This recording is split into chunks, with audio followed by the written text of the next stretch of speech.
Vu qu'on parle d'école, je voudrais rendre hommage à toutes ces victimes dans le nord et le sud-ouest du Cameroun, victimes, ce qu'on a appelé la crise anglophone. Toutes ces personnes qui ont perdu la vie, tous ces élèves, tous ces enseignants qui ont perdu la vie au cours de cette crise. Que la terre de nos ancêtres leur soit légère.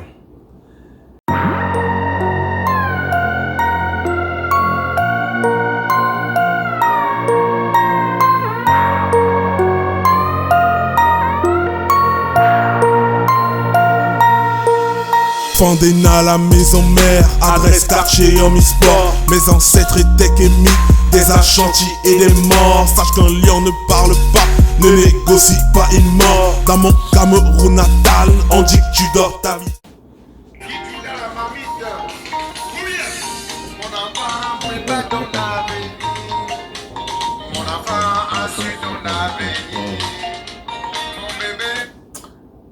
C'est AO. Bienvenue sur Franck Anglais TV. On dit quoi? On dit qu'aujourd'hui on va apprendre à Sophie le champ lexical de l'école. Pourquoi c'est important? Parce que comme Nyangono du Sud le dit, n'est-ce pas? Les enfants, il faut aller à l'école. Il faut aller à l'école parce que les Camerounais sont les champions de l'école. Au Cameroun, nous avons des doctorants en doctorat, des professeurs en doctorat. Nous avons des gens extrêmement éduqués, instruits, on va dire, parce que bon, en même temps, nous avons aussi énormément de chômeurs. On se demande s'il n'y a pas une corrélation, n'est-ce pas, entre les longues études et le chômage. Mais bon, aujourd'hui, on va apprendre ce puissant champ lexical parce qu'il me rappelle des souvenirs, n'est-ce pas? Mon adolescence. L'adolescence, je dis souvent, pour moi en tout cas, c'est la meilleure partie de ma vie parce que d'un côté, tu as tes parents qui s'occupent de toi, de l'autre côté, tu peux aussi faire ce que tu veux. Donc, il y a un milieu là-bas, n'est-ce pas? Donc, aujourd'hui, on va apprendre le champ lexical de l'école. On va commencer avec le mot justement school. School, ça veut dire quoi school? En anglais, ça veut dire l'école. Quand on dit qu'on a school quelqu'un, ça veut dire qu'on lui a donné une leçon. Mais si, quand le Camerounais dit school, j'ai fréquenté, j'ai étudié, j'ai school à tel endroit, j'ai school à Liberman, j'ai fréquenté à Liberman. Tu school où? Tu fréquentes où? N'est-ce pas? Où est-ce que tu vas à l'école? School. Après, on a Bosch. Bosch, ça veut dire bûcher. C'est assez mystique, hein, le franc anglais, parce que on se demande c'est quoi exactement le rapport entre Bosch. Déjà, comment ça se prononce en anglais? On dit Bush, n'est-ce pas? Mais les Camerounais disent Bosch. On dit Bosch pour dire j'ai étudié. Tu as Bosch le chapitre d'hier, tu as étudié. Tu as Bosch et que tu es prêt pour l'interro. Tu as Bosch, tu as étudié. Voilà, Bosch. Ensuite, nous avons long crayon. Bon, là, j'ai essayé un peu de me demander pourquoi est-ce que nous, les Camerounais, long crayon, ça veut dire intelligent, les intellos, les longs crayons, les gens qui ont fait beaucoup d'études. Est-ce que c'est parce que, en général, les gens qui sont grands de taille et minces sont intelligents? Je ne sais pas si c'est ça le long crayon. Bon, je sais que quand tu as entendu long crayon, tu commençais à penser, n'est-ce pas, aux Zoubignols. Il ne s'agit pas de ce long crayon, il s'agit des gens qui ont fait beaucoup d'études, n'est-ce pas? Ces femmes qui sont à l'école, on les appelle aussi les gens école. Ouais, je me demande pourquoi on dit gens école, long crayon, gens école. Parce que le Camerounais est un être mystique, on va dire ça comme ça, n'est-ce pas? Quand on dit Jean-Pierre, Jean-François, non. Pour dire que tu es intelligent, que tu aimes trop l'école, on dit gens école. Voilà, donc je disais que ce sont ces femmes-là, n'est-ce pas, qui se sont focalisées à l'école, enfin, qui étudient à l'école. Bon, elles ne s'intéressent pas trop aux garçons.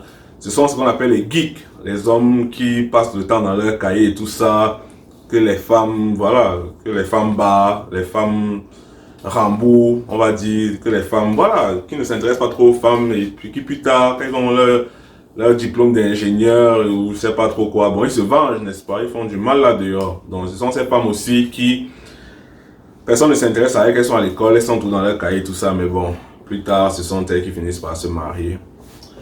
En tout cas, ensuite, nous avons flex. Flex, en anglais, on dit flex your muscle.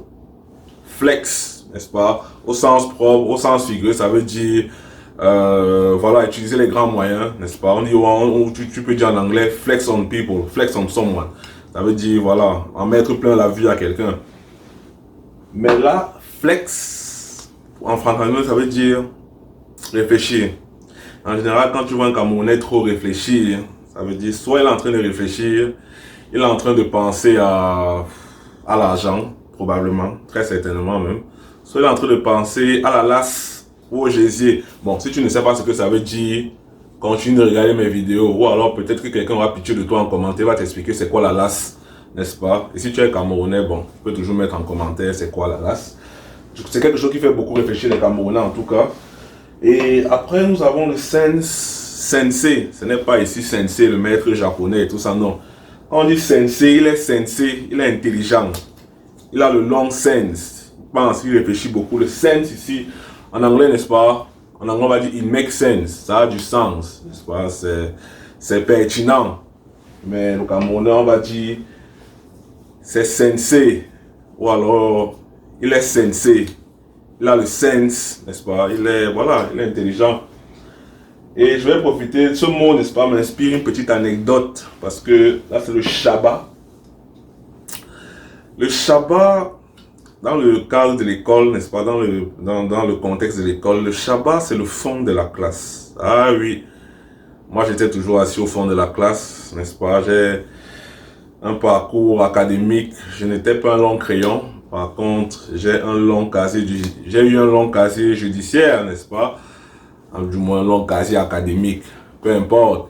16 jours d'exclusion au cours de mon parcours académique. Mais voilà, le Shabbat en est la cause. Parce qu'au Shabbat, on concocte, pendant que le professeur fait son cours, nous on concocte notre propre cours, n'est-ce pas? Et peut-être qu'on écouterait plus les professeurs au Cameroun s'ils parlaient le franc-anglais. Parce que je pense que les cours passeraient mieux. Donc c'est une petite suggestion. Dans le Shabbat aussi, c'est quand tu entres dans un bus peut-être, tu vois, enfin tout quand on dit le Shabbat, c'est le fond de la classe, le fond du bus, le fond de... Bref, au Shabbat, on ne dit pas, en français on ne dit pas, au Cameroun, en tout cas on ne dit pas le fond de la classe, on dit au Shabbat. Donc, je me rappelle dans cette anecdote à Ngouaekele, université là-bas à Yaoundé, où il y a un professeur, le professeur se plaignait des étudiants qui... nous étions peut-être 1000 hein, dans un amphi. Ce professeur, il y a trop de bruit. Si, voilà, taisez-vous, si vous continuez, je vais sortir, je vais arrêter le cours et tout ça. Et là, c'est à ce moment que je me suis rendu compte que le Camerounais est un être magnifique, l'étudiant camerounais est un être, je ne sais pas comment, divin, mystique, comme je dis.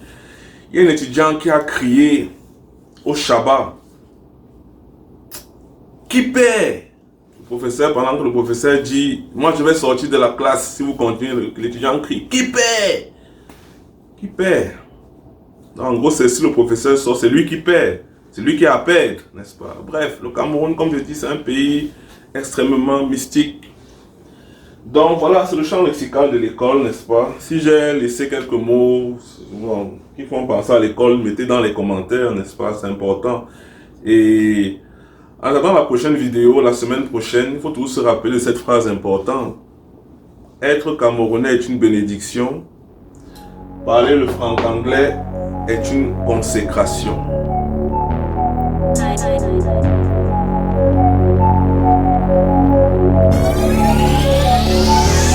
Bienvenue chez moi. Entouré par la Guinée, Gabon, Congo, Centrafrique, Tchad, Nigeria. Le pouvoir se trouve à Yaoundé, mais tout l'argent se trouve à Douala. On danse sur du Bensiki, Nasiko, Bikouti et du Makossa. 25 ans que je vis, mon président a toujours été poli.